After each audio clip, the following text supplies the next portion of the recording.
Hungary stipendium scholarship reality. Hungary হলো সেই দেশ যেখানে প্রতি বছর উল্লেখযোগ্য সংখ্যক বাংলাদেশি ছাত্রছাত্রী পূর্ণবৃত্তি নিয়ে পড়াশোনা করার সুযোগ পায়।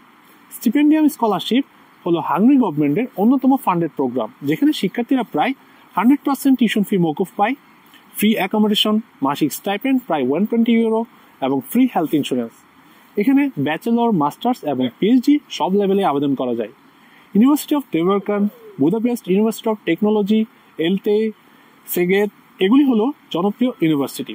তবে মনে রাখা উচিত প্রতিযোগিতা এখন আগের চেয়ে অনেক বেশি, আর তাই এসওপি এবং রেকমেন্ডেশন লেটার ভালোভাবে প্রস্তুত না করলে শর্টলিস্ট হওয়া অনেক কঠিন। হাঙ্গেরিয়ার ভালো দিকগুলো হলো খরচ কম, জীবনযাত্রা সাশ্রয়ী, ভিসা প্রসেস অনেকটাই ইজি, আর স্কলারশিপ পেলে তা পুরো পড়াশোনাটাই গভর্নমেন্ট ফান্ডেড হয়ে যায়। আপনি যদি 2026 ইনটেক লক্ষ্য করে থাকেন তবে এখন থেকেই প্রস্তুতি শুরু করুন। আর স্টিপেন্ডিয়াম ফর্ম ফিল আপ এবং ডকুমেন্ট নিয়ে গাইডলাইন পেতে চাইলে আমাদের মেন্টরশিপ প্রোগ্রামে যুক্ত হতে পারেন। বিস্তারিত লিঙ্ক কমেন্টে দেওয়া হলো।